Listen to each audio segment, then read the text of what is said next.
Good morning, dear students. A very warm welcome to your social science class. So, do you all remember what we were doing? We were doing the chapter Civilizing the Native and Educating the Nation, right? And in the last class, the chapter got over. So, students, today it's time for us to start a new chapter. So, today we will start with the next chapter from your history textbook, Women, Caste and Reform. So students, in this chapter we will get to know about the situation which existed, okay, around 200 years ago, okay, the condition of lives of women, the caste system and the changes which were introduced later on. All right. So today we will first do the introduction. After that we will discuss the topic working towards change. All right. So without further delay, let us start with our today's class. So students, your learning outcomes will be, after going through the introduction part, you all will be able to analyze or assess the status or the position of women in India around 200 years ago. What kind of life women around 200 years ago lived, okay, and what changes took place after that. You will be able to compare and contrast between the lives of women then and now, okay. Not only that, students, you all will also be able to comment or give your own point of view on the caste based structure of rural India, okay. So there were various problems which existed in our Indian society, not just the condition of women's, it was pathetic, also some caste based discriminations were there. So you all will get to know about all of these. All right. So students, have you ever thought deeply how children they lived about 200 years ago? What was the life? What was the scenario 200 years ago? Nowadays we all know that every children, be it a girl or a boy, everyone goes to school, right? In the middle class family, in the rich family, everyone, they send their children to schools. And when they grow up, most of them are even allowed to attend their higher education, and some of them even go to get the university education, right? And before getting married, it is ensured that that boy or girl is of the legal age. For a boy it is 21 years and for a girl it is 18 years, okay.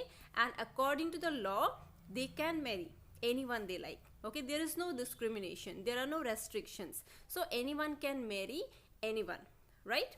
So students, there are no restrictions based on any caste or community, and if even the widows can remarry, right? So nowadays situation have changed drastically. All women, like all men, they can vote, they can choose their representative, and they can also stand for the elections. They can also participate in the elections if they want to, right?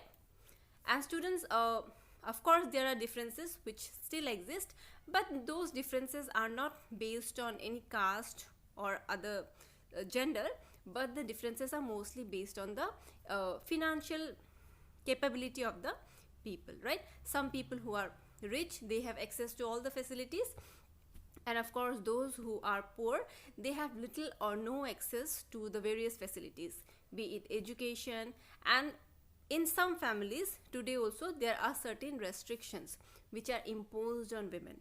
That is, women, they cannot choose their husbands, right? But the situation 200 years ago, it was comparatively worse. Nowadays it is comparatively better. 200 years ago, students, the situations were quite different, okay. Children were married off at an early age, Bal Bivah as we say, right? Both Hindu and Muslim man could marry more than once. They could have more than one wife. So it was totally unfair to the first wife, right? In some parts of the country, the widows were required to burn themselves in the funeral pyre of their husband. That means it was believed that after the husband dies, the women do not have their own life, or they also should simply die because their husbands are no more, okay. So that means the women's life was not valued at all. right? So those women who chose death, they were praised by the society. Okay. And students, women's right to property, it was also restricted. Nowadays, every child deserves equal part in the property of the parents, but in the earlier times things were different. Girl child was not given access to the property of their parents, right? Besides students, most women had virtually no access to education. Girls were not allowed to go to schools, girls were not allowed to get education. And students, in many parts of the country, there was this conservative belief, or you can say there was this superstitious belief, that if a woman starts getting educated, then there are chances that she can become a widow in the future. So it was believed that it is better for the women not to get educated. So this kind of superstitious beliefs, it prevailed in the earlier times, around 200 years ago. And students, it's not that the difference between men and women only existed. Certain other types of differences also existed. Okay. For example, students, people were also discriminated on the basis of caste. For example, the Brahmins and the Kshatriyas, they were considered as upper caste people, and they were given the topmost position in the society. Okay. And then came the traders and the moneylenders. That means they were given the second most important position in the society. After that came the peasants, the artisans, such as the weavers, potters, etc. But students, the lowest position, it was given to the labor class. Okay, the people who used to keep the cities and the villages clean, or who worked at jobs that upper caste people considered as polluting, impure. So those categories of people, they were put at the lowest strata of the society. Okay. So the upper caste also ill-treated many of these lower caste people, and they were even considered as untouchables. That means the upper caste people, they prevented themselves from touching these lower caste people. Not only that, the lower caste people were also discriminated on the basis of various grounds. They were not allowed to visit the temple, they were not allowed to visit various public places. So various kinds of discriminations were there between the upper caste and lower caste people. Alright? And students, they were in fact seen as inferior human beings. It was believed that people are different on the basis of their caste. Upper caste people are something who are very much superior, okay, but lower caste people, it was believed that they were inferior and impure. So such kind of thought prevailed 200 years ago. But students, slowly with development, with education, things started to change. So working towards change.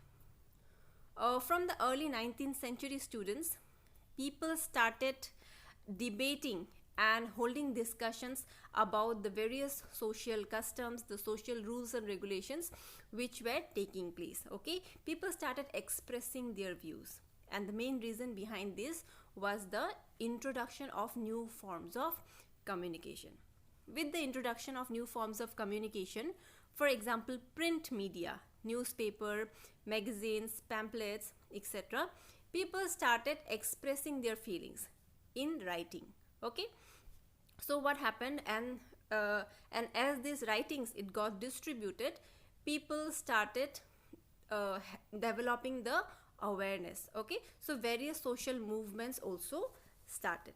Okay, so all kinds of issues, be it a political issue or economic issue or religious issue, any issue which was found to be against the society, such issues were discussed by men and women in the society, and certain issues which were considered as oppressive, against those issues social movements started to be held. Okay, and with those social movements, these discussions started reaching out to a wider public.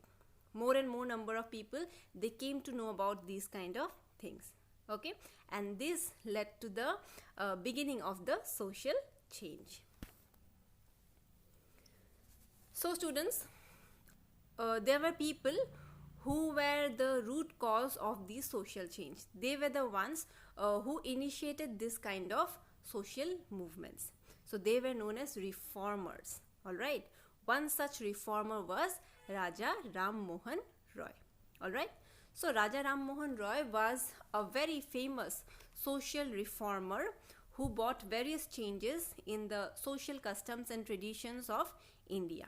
Okay, he was one of the pioneers of social change.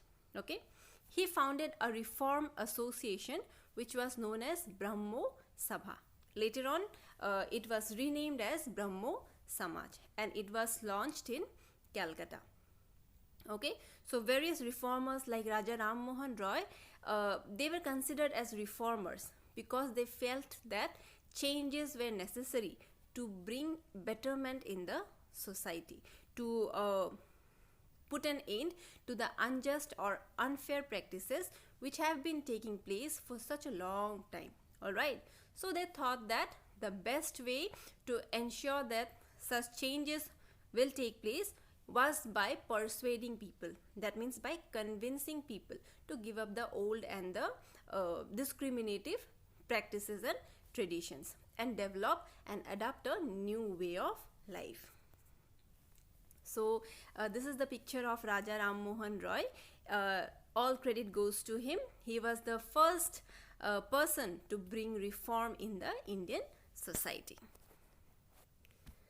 So Raja Ram Mohan Roy, he started spreading the knowledge of Western education, because in Western education men and women are considered equal, right? There were no caste discrimination. So he started spreading the knowledge of Western education, and he was the person who brought about greater freedom and equality for women. In fact, Raja Ram Mohan Roy, he abolished the Sati Pratha. All right, he encouraged widow remarriage. So this kind of reforms were brought by Raja Ram Mohan Roy. All right. He wrote about the ways women were forced to bear the burden of domestic work. Women were not allowed to have education. They were given the responsibility of doing the household work. They were confined within the boundary of the house and the kitchen. They were not allowed to go out. They were not allowed to have friends. They were not allowed to give their viewpoints. Such was the life of women. But Raja Ram Mohan Roy, he tried his level best to bring changes in the Indian society. All right. So this is what we discussed today, students. We came to know about the condition or the lives of women, how it was 200 years ago and how it changed. The social structure, that is the caste-based structure, which prevailed in the country 200 years ago. All right. So these are the keywords which we have learned today. First is widow, someone whose husband has died. Sati, the woman who choose to burn herself along with her husband in his funeral pyre. Virtuous means something which is considered to be right. All right. Untouchables, the lower caste people were called untouchables because they were considered as inferior and impure by the upper caste people of the society. And reforms means some kind of positive change. All right. So students, these are your homework questions. Differences between men and women were not the only ones in society, which means that the various differences that we saw in the society, it was not just the difference between man and women, but differences also exist in terms of caste. Caste-based discrimination also existed in the society. People were divided into caste depending upon their social position. Brahmins and Kshatriyas were given the topmost position. Then came the moneylenders and traders. Then came the peasants and the artisans. Then came the lower caste people, that means the labor class people. Okay, and they were discriminated on various grounds. Compare and contrast between the changes in the status of women and caste structure in India in the past and present context. So what kind of situation prevailed in the past and how it changed in the present context. All right. And the last question, who were the untouchables. So the lower caste people or the labor class people were considered as untouchables, and how were they treated by the society. All right. So students, kindly do your work sincerely and submit on time. And in case if you have any difficulty, do let me know. All right. Thank you so much. Have a nice day.